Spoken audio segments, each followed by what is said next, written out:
Hi, this is Sharon, and I'm here with a book update. You've probably been wondering where my book is because I've been talking about it for months now, and believe me, so am I.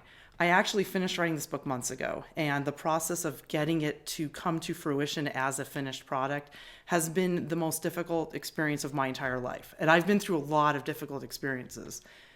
There has been so much opposition to this book.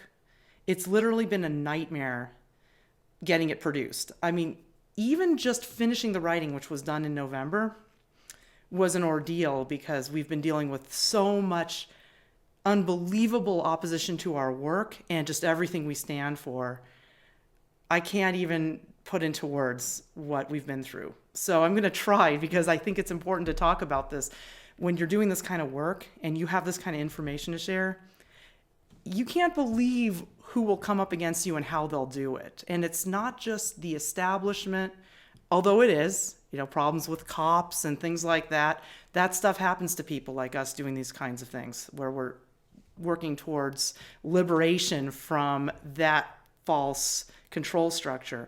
But it's more, it goes down to individuals and the whole mind control problem that everyone is a victim of, everyone. And that's what my book is about, and that's what the opposition is about.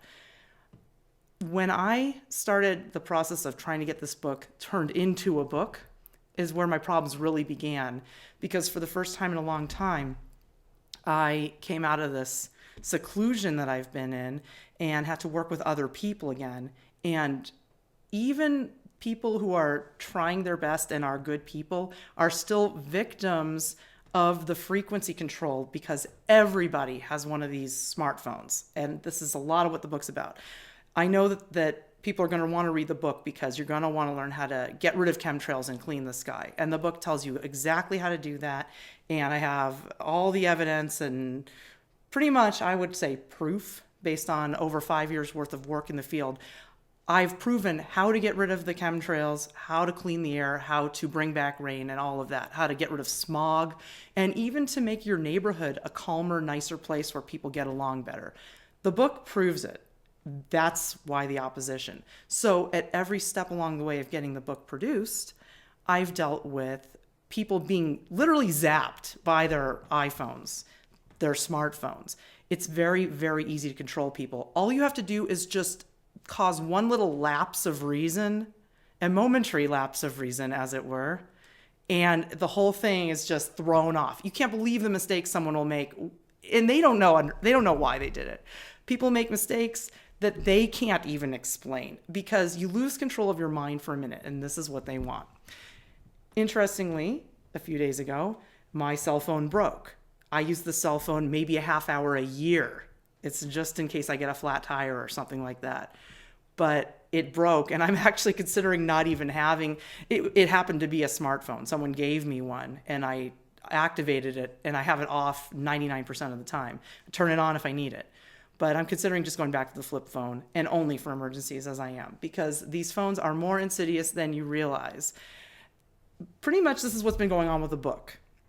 It was done by the end of November. I had everything in order for all the work that we've been doing for years. I had the whole thing written up and I had it with a designer. We had it hijacked for about 2 months. This process should have taken a few days to get the inside of the book designed, and getting it back from a mind-controlled iPhone addict is very, very difficult because they're completely being controlled by the device.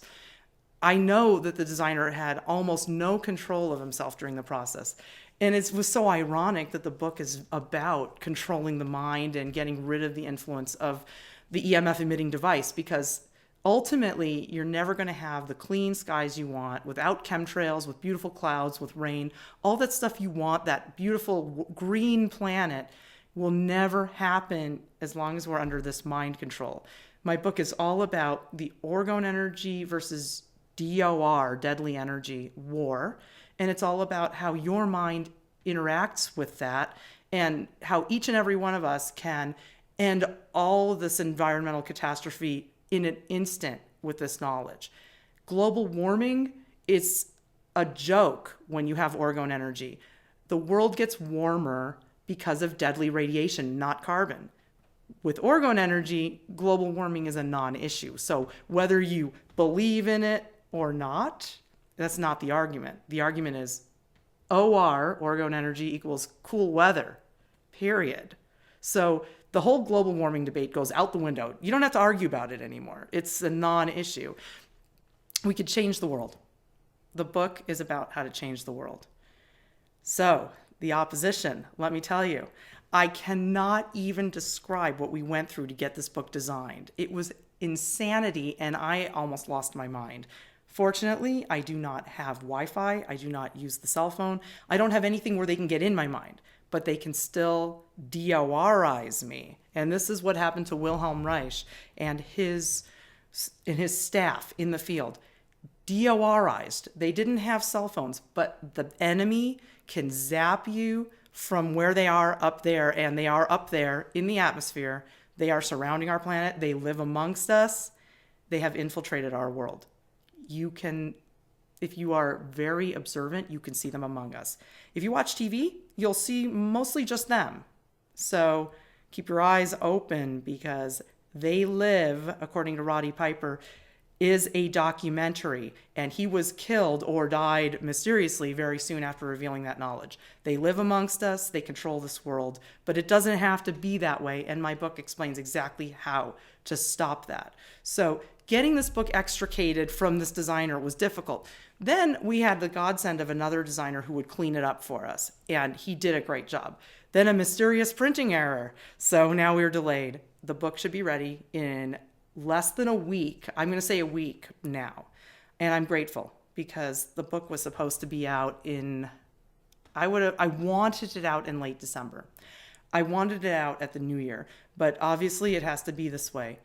I do know that everyone's ready for this knowledge, because when I was shopping at Target in Santa Clarita, I saw a magazine called What Doctors Don't Tell Us, and there was an article about EMF on the cover. It was about how to protect yourself from 5G.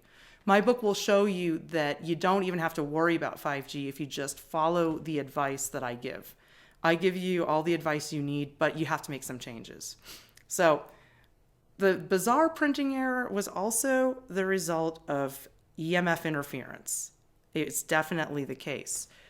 The bizarre printing error was really no one's fault. It was like a brain fart kind of thing. The kind of thing where this is just the parasites forestalling the book for a few more days. And it will be done, and it will be fine.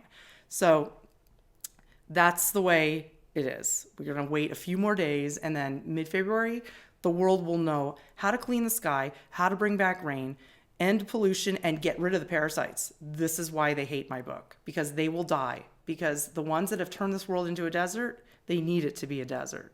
They need it that way. They need us mind-controlled to manifest global warming, to manifest drought. And they want us under their control so they could feed off of our negativity. And that's all it is.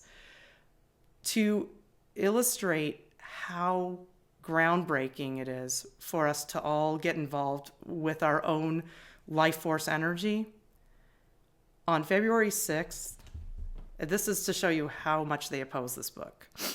On February 6th, I just got off the phone with the printing people. And then I went outside literally just for 30 seconds to get something from the car. As I was walking back into the front door, I heard a loud engine sound in the sky. And I thought it was a low-flying helicopter, because there's a helipad nearby, and we do get helicopters sometimes. This was no helicopter. I was standing at the front door and just staring, wearing my husband's shoes and my Seinfeld sweatshirt. And Gabe was out of town at the time. He was working in LA, and it was just me. I'm just standing there watching this thing happen. An Air Force cargo plane, which turned out to be, we think, based on the image search I did to find out what plane it was, a C-130 Hercules, flew no more than 100 feet over the houses in this neighborhood. I saw the wing and the propeller appearing over my neighbor's house. The plane flew through the valley and went out the other end, dangerously low. The next day I asked my neighbor if he saw it. He did, and he says he's never afraid. But when he saw this plane, he panicked for a minute. because it looked so low to the ground that it could crash, and it was as wide as the valley itself. I've never seen such a sight. It was like being on the runway. And then when Gabe got back in town and he asked around at the post office. Somebody had a friend who was at home when it happened. She was on the porch and her house is up on the hill. The plane was at eye level. That is a scary thing to see. This is not a small plane. It wasn't like a helicopter or even a Cessna, which fly way, way higher.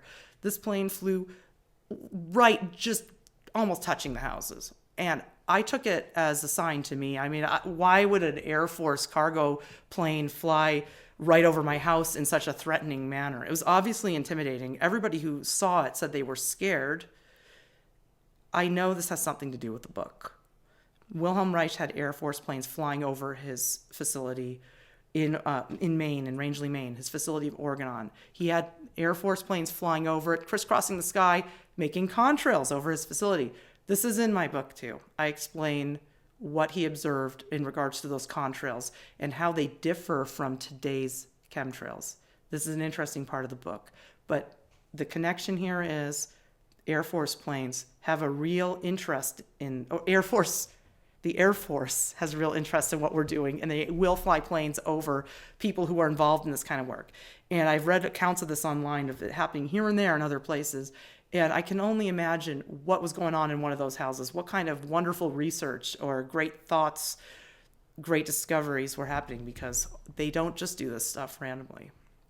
So I felt compelled that I should come here and explain myself, because I've talked about this book for months. It should have been done a long time ago, but the roadblocks along the way to getting this book out, the mind control, I mean, the just terrible opposition to this information getting out is clear. And in the process of trying to get this book done, I actually have the topic for my next book, which is going to be a continuation of this. I think that the next thing that I should write about will be the human element here, how it affects our minds in more depth and more detail, how it affects our bodies, how much we're involved. Because the first book that is coming out next week, it's mostly about the weather. It's about you too, and it's about your connection with the weather. But this war is so much deeper than that. This is a planetary emergency. My book is about the planetary emergency and what to do about it. I thank you for your patience with my finishing this project. It shouldn't have been so difficult, I don't think. But then again, a topic like this, there's a lot of opposition. It's very controversial. I'm happy that people are getting interested in the topic of how to protect themselves from EMF. I'm happy that it's in mainstream magazines at Target. But that magazine will not tell you the parasitic origins of it and how to fight it in your community. So that's where the book comes in, and I know it will help you to improve your life, improve your neighborhood and your world. So I will give you another update when it's done, and thank you for your patience in my long absence. I feel like a recluse as I'm trying to get this thing done, but the amount of work it's been is ridiculous. All right, I will be back soon and let you know when it's all done. Thanks so much. Have a good night.